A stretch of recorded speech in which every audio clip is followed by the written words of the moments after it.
Assalamualaikum warahmatullahi wabarakatuh. Kepada yang terhormat Bapak Ibu dosen penguji uji kinerja pada PPG Transformasi Pendidikan Agama Islam tahun 2025, perkenalkan, saya mahasiswa PPG PAI BID 2 tahun 2025 di LPTK Universitas Islam Negeri Sunan Ampel Surabaya dengan NIM 0624082578. Pada hari ini, Kamis, tanggal 9 Oktober 2025, saya akan melaksanakan uji kinerja di SMP Islam Nurul Hidayah kelas 7 dengan materi bab 3 tema menghadirkan sholat dan zikir dalam kehidupan. Sekian, terima kasih dan selamat menyaksikan. Assalamualaikum warahmatullahi wabarakatuh. Waalaikumsalam warahmatullahi wabarakatuh. Gimana kabar anak-anak kalian?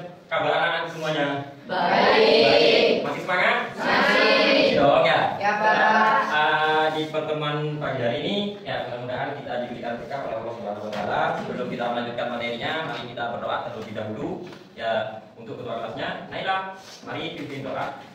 Ya, sebelum pelajaran dimulai, marilah kita berdoa bersama-sama. Berdoa dimulai. Bismillahirrahmanirrahim. Alhamdulillahi rabbil alamin. Ar-Rahmanir-Rahim. Maliki yaumiddin. Iyyaka na'budu wa iyyaka nasta'in. Ihdinas siratal mustaqim. Siratal ladzina an'amta 'alaihim ghairil maghdubi 'alaihim waladdallin. Amin. Raditu billahi rabban wa bil islami dinan wa bi Muhammadin nabiyyan wa rasulan. Rabbi zidni ilman warzuqni fahman. Nawaitul ta'alluma lillahi kalimatillah. Ya, dengan berdoa tadi mudah-mudahan kita diberikan kelancaran dan diberikan kemudahan dalam menuntut ilmu di pagi hari ini. Ya. Dan selanjutnya biar kita tambah meningkatkan rasa nasionalisme kita, mari kita bersama-sama menyanyikan lagu kebangsaan Indonesia. Dan untuk anak-anakku, mari berdiri di tempatnya.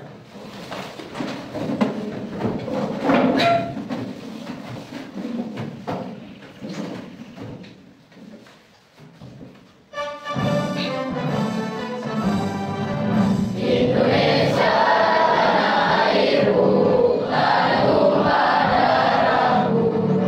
Di sanalah aku berdiri denganku ibuku. Indonesia kebangsaanku, bangsa dan tanah airku. Marilah kita bersatu, Indonesia bersatu.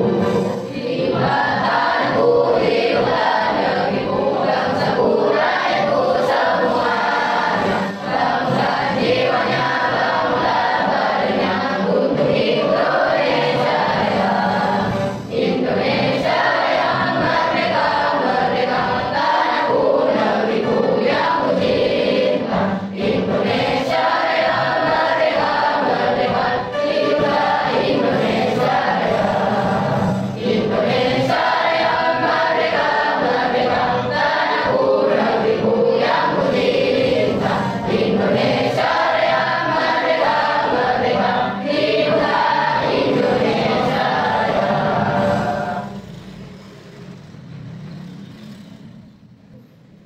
Baik anak-anak, silakan duduk kembali di bangkunya masing-masing. Selanjutnya Bapak ingin mengecek kehadiran kalian semua. Lihat kanan kirinya, adakah temannya yang tidak masuk? Ada. Siapa anak-anak? Olip, Isa, Bisa. Kemana semua? Sakit. Sakit. Mari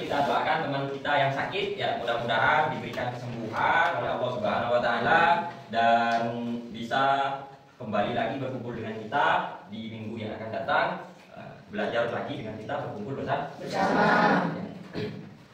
Sebelum Bapak memulai materinya, materi pembelajaran hari ini tentang menghadirkan sholat dan zikir dalam kehidupan. Menghadirkan sholat dan zikir dalam kehidupan anak-anak. Nah, sebelum Bapak memulai ini, Bapak ingin menanyakan materi di minggu yang kemarin. Ya. Masih ingat nggak? Masih. Materi di minggu kemarin itu tentang apa? Meneladani nama dan sifat Allah untuk kebaikan hidup. Meneladani nama dan sifat Allah untuk kebaikan hidup. Nama Allah itu biasa kita kenal dengan istilah apa? Asmaul Husna.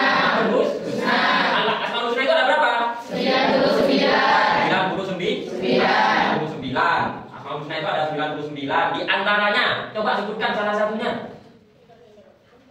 Ya, Ar-Rahim ya, salah satunya Ar-Rahim. Ada lagi? Al-Alim ya. Ada Ar-Rahim, ada Al-Alim. Ar-Rahim artinya? Ar-Rahim artinya? Ada yang tahu? Ada yang masih ingat? Maha pengasih. Ar-Rahim itu Maha pengasih. Kalau Al-Alim artinya? Maha mengetahui. Jadi dari nama Allah Ar-Rahim kita dapat meneladani nama tersebut untuk kebaikan hidup kita sehari-hari. Contohnya, ada yang bisa menunjukkan contohnya? Ya, contohnya ada yang masih ingat? Ya, ada yang masih ingat? Ya, contohnya baik pada tetangga kita, ya, kepada teman kita, menyayangi teman kita, tidak saling membenci, ya, saling tolong menolong, ya. Jadi seperti itu, ya. Kayaknya lemas semua. Untuk biar sampean tidak grogi, biar tidak lemas, mari kita explain terlebih dahulu. Ya, explainnya seperti ini. Ketika Bapak bilang pagi, maka tepuknya satu. Ketika Bapak bilang siang, tepuknya dua. Ketika Bapak bilang malam, maka tepuknya satu. Waktunya istirahat, gak usah rame-rame, ya kan? Waktunya kita tidur, istirahat, maka gak usah rame-rame. Maka harus siap fokus. 1, 2, 3, tepuk siang, pagi, siang, malam. Ada yang masih belum bagus. Ulangi lagi. Tepuk pagi. Ada yang masih belum bagus. Kau ulangi lagi ya. Tepuk siang, pagi, malam. Itu saking semangatnya ya. Ya, mari Bapak lanjutkan ke materi selanjutnya. Materinya tentang, ya, sudah semangat ya? Sudah semangat. Materi selanjutnya tentang apa? Materinya tentang menghadirkan sholat dan zikir dalam sehari-hari. Sebelum Bapak ke materinya, Bapak ingin menunjukkan tujuan pembelajarannya. Tujuan pembelajaran dari materi ini pertama memahami pengertian sholat dan zikir. Ya, kita di pagi hari ini kita untuk memahami pengertian sholat dan zikir. Kedua, menjelaskan hikmah sholat dan zikir. Maka kenapa sih kita harus sholat? Apa sih yang kita dapatkan ketika sholat? Jadi seperti itu, mencerminkan istiqomahan dalam sholat dan zikir. Jadi kita ketika sholat beristiqomah dan lain sebagainya, mengamalkan sholat dan zikir dalam kehidupan sehari-hari. Ini tujuan dari pembelajaran kita.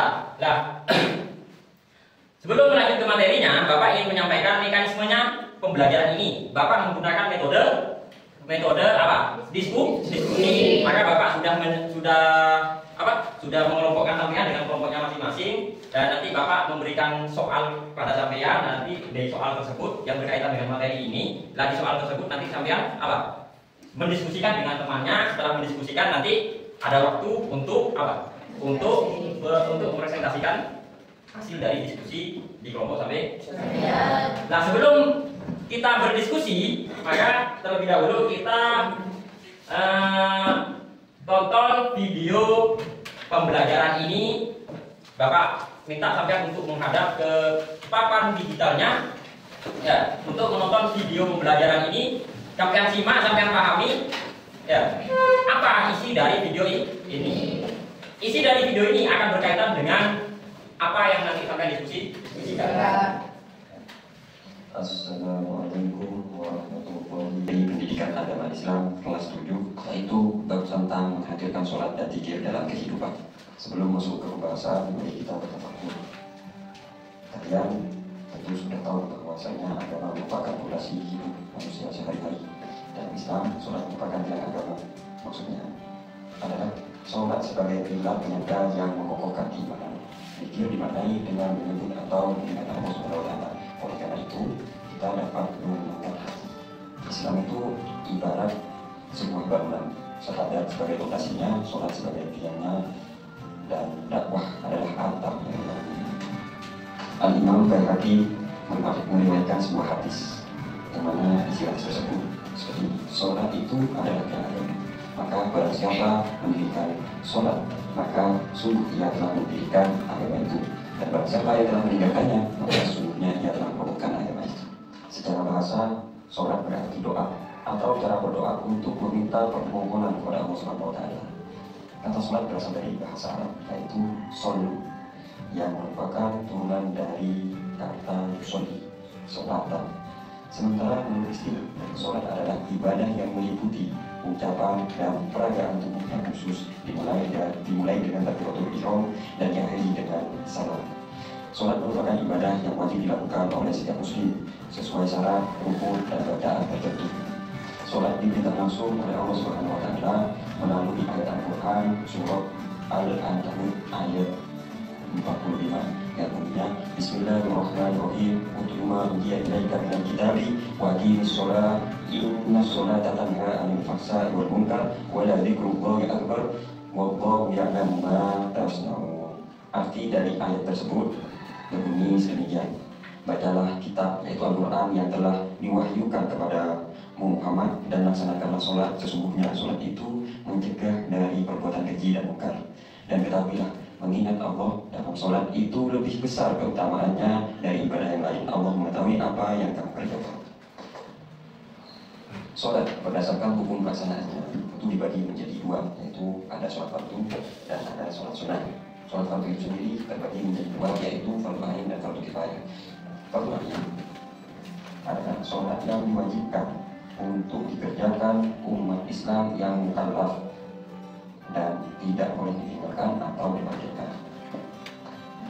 Sedangkan fardu kifayah yaitu sholat yang wajib dikerjakan oleh umat Islam yang mukallaf yang telah dianggap cukup atau sah meskipun dikerjakan oleh sebagian orang saja atau oleh satu orang saja, jika tidak maka bukan dosa.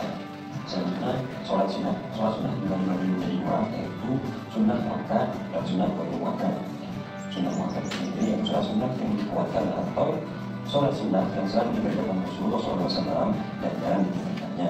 Sunnah ghairu muakkad yaitu sholat sunnah yang tidak dikuatkan, kadang dikerjakan oleh Rasulullah dan kadang. Apa yang sampean dapat, ya, apa yang sampean peroleh, ya. Tadi kan ada kita diterangkan tentang sholat. Apa itu sholat? Apa itu sholat? Ya. Sholat apa? Arti dari sholat itu apa? Hah? Arti dari sholat? Arti dari sholat? Ya, apa arti dari sholat? Hah? Angkat tangan. Arti dari sholat? Apa? Doa, ya. Arti dari sholat itu doa secara bahasa, ya. Dari tadi itu secara bahasa arti dari sholat adalah doa. Kalau secara syariat, kalau secara syara adalah sebuah perkataan atau sebuah perkataan dan perbuatan yang diawali oleh takbir dan diakhiri oleh salam. Sudah melaksanakan sholat tadi pagi. Ada yang nggak sholat subuh? Ada. Kenapa nggak sholat subuh? Oh, karena ada halangan. Berarti yang lainnya sholat subuh semua ya? Ya. Sholat subuh semua. Nah, kita itu sebagai manusia diwajibkan sholat 5 waktu. Sholat 5 waktu. Apa saja sholat 5 waktu itu?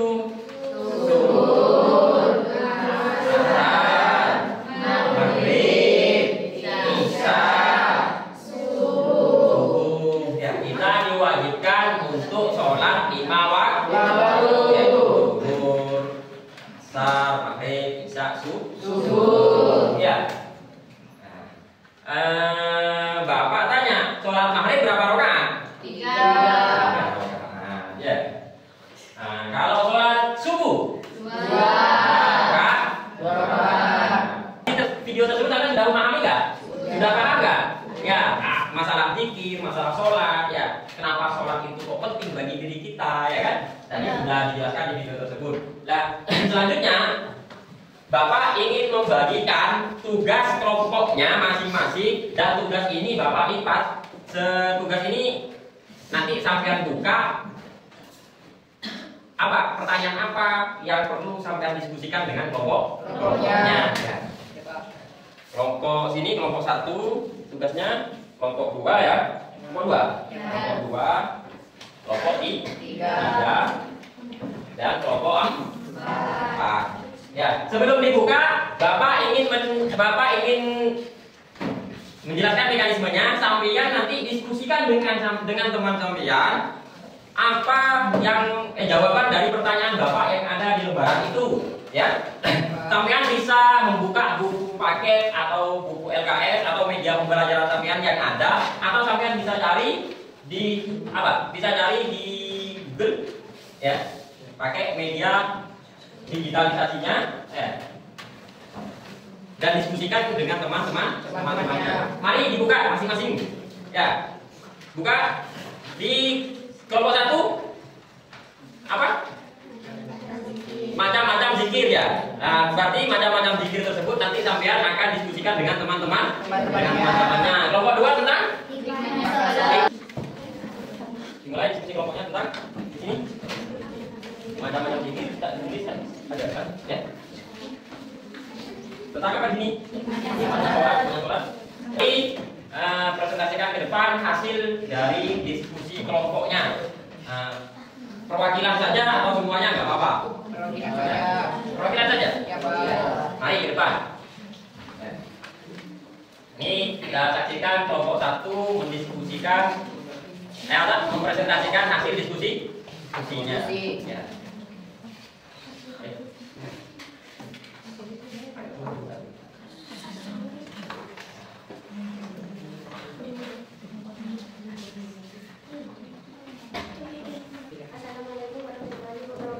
Waalaikumsalam warahmatullahi wabarakatuh. Disimak ya. Dari kelompok 1 ingin mempresentasikan hasil diskusi kami mengenai macam-macam zikir. Dengan mengucapkan bismillahirrahmanirrahim, mari kita mulai dengan beberapa zikir yang umum digunakan sehari-hari.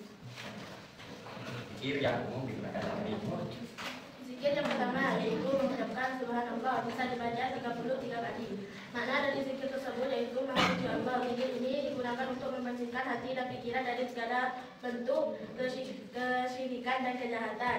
Zikir yang kedua yaitu mengucapkan alhamdulillah, bisa dibaca 33 kali. Makna dari zikir tersebut yaitu segala puji bagi Allah. Zikir ini digunakan untuk mengungkapkan rasa syukur atas nikmat dan karunia yang diberikan oleh Allah Subhanahu wa taala. Zikir ketiga yaitu mengucapkan astagfirullah, bisa dibaca 33 kali. Makna dari zikir tersebut yaitu aku memohon ampun kepada Allah. Zikir ini digunakan untuk memohon ampunan atas dosa dan kesalahan yang telah diperbuat. Zikir keempat yaitu mengucapkan hasbunallah wa ni'mal wakil, bisa dibaca sebanyak 3 kali atau lebih. Makna dari zikir tersebut yaitu syukurlah Allah sebagai penolong kami. Zikir ini digunakan untuk mengungkapkan kepercayaan diri akan pertolongan Allah Subhanahu wa taala. Zikir kelima atau terakhir yaitu mengucapkan la haula wala quwwata illa billah, tidak ada batasan, bisa dibaca sesuai kebutuhan. Makna dari zikir tersebut yaitu tidak ada daya dan kekuatan kecuali Allah.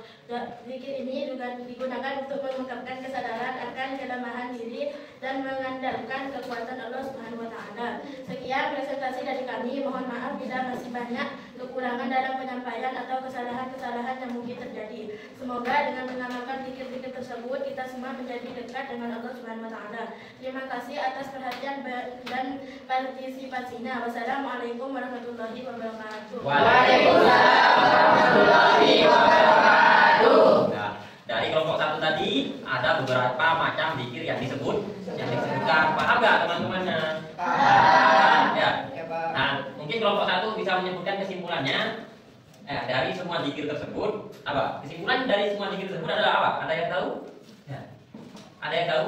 Kesimpulannya dari semua zikir tadi yang disebutkan oleh kelompok 1, semua zikir itu sama. Biar kita itu, kenapa kok berbeda-beda? Biar kita itu sesuai kebutuhan. Ada yang perlu dipertanyakan untuk kelompok 1? Tidak ada. Tidak ada. Kalau nggak ada, kelompok 1 Bapak persilakan untuk kembali ke tempatnya. Ya. Tadi tentang zikir ya. Dari kelompok 1, selanjutnya dari kelompok 2. Mari kelompok 2 maju ke depan, presentasikan hasil diskusi kalian. Bisa perwakilan, bisa semuanya. Ya.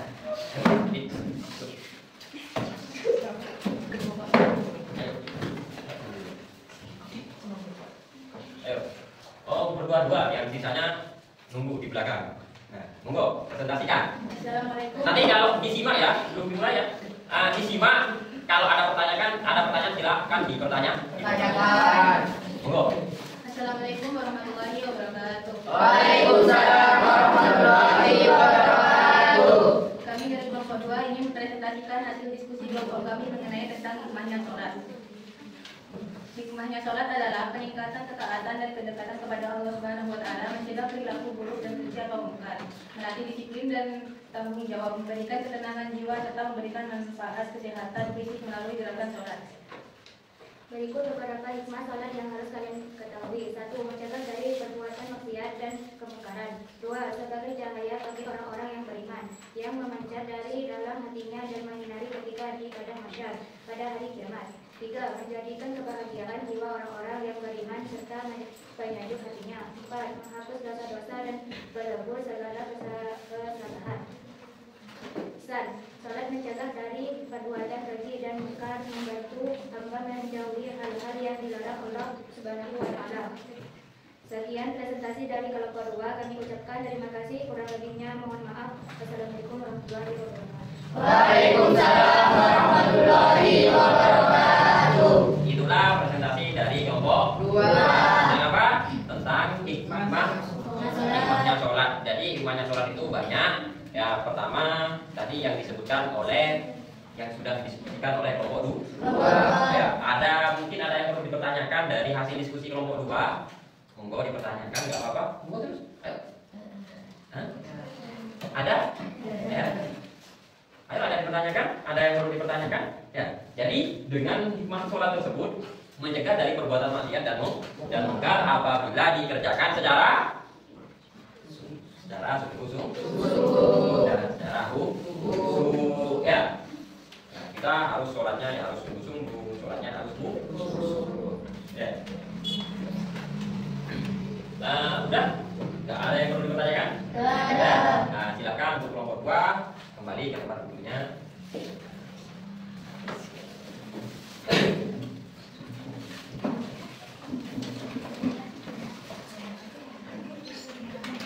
Selanjutnya kelompok 3.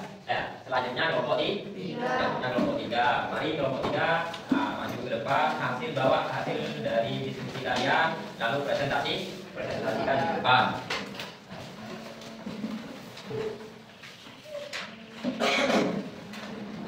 Assalamualaikum warahmatullahi wabarakatuh. Waalaikumsalam warahmatullahi wabarakatuh. Perkenalkan, kami dari kelompok 3 ingin mempresentasikan hasil diskusi kami tentang hikmah zikir. Hikmah zikir adalah berbagai manfaat spiritual dan duniawi yang diperoleh umat muslim, meliputi kedekatan dengan Allah, ketenangan hati, penguatan iman, peningkatan kebahagiaan dan kesabaran.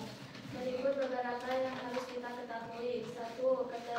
Ketenangan hati dan pikiran. Zikir membantu diri dari kecemasan, stres, dan kegelisahan dengan memfokuskan diri pada kalimat zikir sehingga hati menjadi tenang dan tentram. 2. Menjadikan hati hidup. Zikir diibaratkan air yang dibutuhkan ikan. Hati tanpa zikir akan mati, sementara hati yang berzikir akan hidup dan jadi baik. 3. Melindungi diri dari godaan setan. Zikir mampu mengusir, melemahkan, dan menghancurkan gangguan setan yang berfungsi sebagai permohonan perlindungan kepada Allah. 4. Mendapatkan ampunan dan pahala. Zikir dapat menggugurkan dosa-dosa kecil dan mendapatkan pahala yang besar. 5. Mengendalikan hawa nafsu. Dengan zikir kita dapat mengendalikan dorongan negatif dan hawa nafsu, membuat kita menjadi pribadi yang lebih baik. Zikir juga dapat memberikan ampunan dosa, melancarkan rezeki, dan janji surga bagi pelakunya, serta merupakan yang disukai Rasulullah. Sekian dari kami, kurang lebihnya mohon maaf. Wassalamualaikum warahmatullahi wabarakatuh. Waalaikumsalam warahmatullahi wabarakatuh. Ya. Tadi itu tentang hikmah di Zikir. Kelompok 3 sudah mempresentasikan hasil diskusinya yang pertanyaannya tentang hikmah di Zikir. Mungkin dari tadi, mungkin dari yang disampaikan oleh kelompok 3 ada yang perlu dipertanyakan oleh teman-teman yang lainnya. Ada yang mau bertanya? Hah? Ada? Nggak ada. Jadi dari hikmah zikir tersebut, ya kesimpulannya seperti ini. Kesimpulannya, dari zikir tersebut kita dapat melunturkan dosa-dosa kecil, dapat melindungi diri kita dari hal-hal negatif, ya. Dan juga yang terutama mendekatkan diri kita kepada Allah Subhanahu wa Ta'ala. Sudah selesai? Kalau sudah selesai, silakan duduk lagi ke bagian diskusi. Sekarang kelompok 4. Kelompok 4, mari presentasikan hasil diskusinya. Mari ke depan. Ayo, kelompok 4. Tunggu. Ayo. Kelompok 4 ini tentang apa? Oh, pertama apa ya? Yang perlu diskusikan adalah tentang gerakan sholat. Jadi gerakan sholat. Kelompok 4, silakan presentasikan hasil. Ini mekanismenya gimana? Ada prakteknya? Oh, ada. Ya, dipraktekkan oleh temannya. Di sana nanti membaca, di sini mempraktekkan. Ya. Terus coba. Assalamualaikum warahmatullahi wabarakatuh. Waalaikumsalam warahmatullahi wabarakatuh. Kami dari kelompok 4 ini mempresentasikan hasil diskusi kami yang mengenai gerakan sholat. Jadi gerakan sholat yang pertama memulai dengan berdiri tegak bagi orang yang mampu. Berdiri tegak bagi orang yang mampu. Ya, ini berdiri tegak. Terus? Dan yang kedua takbiratul ihram, yang dimana mengangkat kedua tangan. Berdiri tegak itu menghadap kemana? Menghadap kiblat. Menghadap kiblat. Menghadap kiblat. Yang dimana mengangkat kedua tangan sampai. Yang kedua. Dan yang kedua takbiratul ihram dengan menghadap kiblat, yang dimana mengangkat kedua tangan sampai menyentuh sebagian telinga. Nah, gimana takbiratul ihram? Allah. Ya, gitu ya. Terus? Dan gerakan yang ketiga membaca niat sesuai dengan sholat yang dilaksanakan. Masa gini tuh? Sampai selesai? Enggak ya? Membaca niat sesuai dengan sholat yang akan dilaksanakan. Ya, sudah. Takbiratul ihram, niat sesuai dengan sholat yang mau dilaksanakan. Terus? Selanjutnya yang keempat membaca Al-Fatihah sebagai syarat sisi bawaan. Membaca Fatihah. Terus?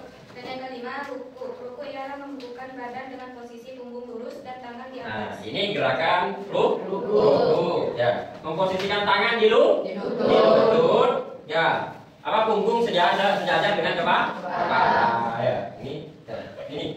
Kepala agak diangkat menghadap 30 derajat ke depan. Ya, sudah lanjut. Dan gerakan yang keenam i'tidal, bangkit dari ruku dan berdiri dengan kembali, disertai dengan membaca doa i'tidal. Sami Allah, gimana? Ya, terus. Gerakan yang ketujuh sujud 2 kali dengan dahi. Sujud gimana? Ayo, terus mekanismenya. Dengan dahi, hidung, kedua tangan, lutut dan ujung kaki menempel ke lantai sambil membaca doa sujud. Ya, ini apa? Katanya presentasinya benar. Dahi, hidung, telapak tangan, lutut dan kaki menempel pada hidung. Terus? Dan yang kedelapan duduk di antara dua sujud. Duduk di antara sujud terus. Dan yang ke-9 tasyahud, akhir duduk membaca tasyahud. Nah, duduk tasawuf ke-9, duduk tasawuf akhir gimana? Ya, ini hasil dari diskusi kelompok 4. Tasawuf akhir ya. Nah, diperhatikan, mungkin nanti sampai ada yang perlu diperhatikan. Terus selanjutnya? Dan yang terakhir mengucapkan salam sebagai penutup sholat. Salam. Terus? Terus? Gimana? Ada lagi? Selesai? Sekian presentasi dari kami. Assalamualaikum warahmatullahi wabarakatuh. Waalaikumsalam warahmatullahi wabarakatuh. Ya. Ada pertanyaan dari untuk presentasi kelompok 4? Ada? Ya, coba. Bagaimana cara melaksanakan gerakan sholat ketika sakit? Nah, ini ada pertanyaan. Bagaimana melaksanakan sholat ketika sakit? Kan tadi yang dipraktekkan apa? Berdiri. Kalau sakit tidak bisa berdiri gitu ya? Ya. Gimana? Bisa duduk. Bisa duduk. Bisa duduk atau tidur. Ya. Jadi kalau kita tidak dalam keadaan sakit atau tidak bisa berdiri, bisa melaksanakan sholat dalam kondisi duduk atau tidur. Ada lagi pertanyaannya? Ada lagi yang perlu dipertanyakan? Hah? Tidak? Tidak ada. Ya, Bapak silakan untuk kelompok 4, silakan kembali ke bangkunya masing-masing. Jadi dari diskusi tadi banyak kesimpulan yang bisa sampai pahami. Nah, ya. Yang pertama tentang hikmah sholat, ya, hikmah zikir, ya, dan bermacam-macam zikir itu yang perlu sampai kerjakan, ya. Dan gerakan sholat. Ya. Jadi kita melaksanakan sholat tersebut, kita dapat mencegah diri kita dari perbuatan mungkar. Dengan mengerjakan sholat kita terhindar dari perbuatan mungkar. Dari materi yang dari depan sampai diskusi, Bapak ingin Bapak kasih pertanyaan sedikit ya. Sampai mana sih pemahaman sampean masalah materi ini ya? Di masalah materi ini ya terkait sholat. Kenapa sholat itu kok bisa disebut sebagai tiang agama? Kenapa? Ada yang bisa bantu untuk menjelaskannya? Kan tadi di materi tersebut ada kenapa sholat dijadikan sebagai tiang agama. Ya. Kan gini kan, tadi ada syahadat, ada sholat, ada sholat itu bagaikan tiang agama. Lah yang namanya tiang, ketika salah satu dari tiang tersebut runtuh atau tidak dikerjakan, maka bangunan tersebut, tiang dari bangunan tersebut akan roboh. Maka Bapak dengan sampean mempelajari materi hari ini, sampean bisa lebih semangat lagi sholat, lebih khusyuk lagi sholat. Mari sebelum kita menutup pelajaran di pagi hari ini, alangkah baiknya kita berdoa terlebih dahulu agar apa yang kita pelajari tadi bisa bermanfaat dan barokah untuk diri kita semua ya. Mari ketua kelasnya pimpin berdoanya. Sebelum pulang, marilah kita berdoa bersama-sama. Berdoa dimulai.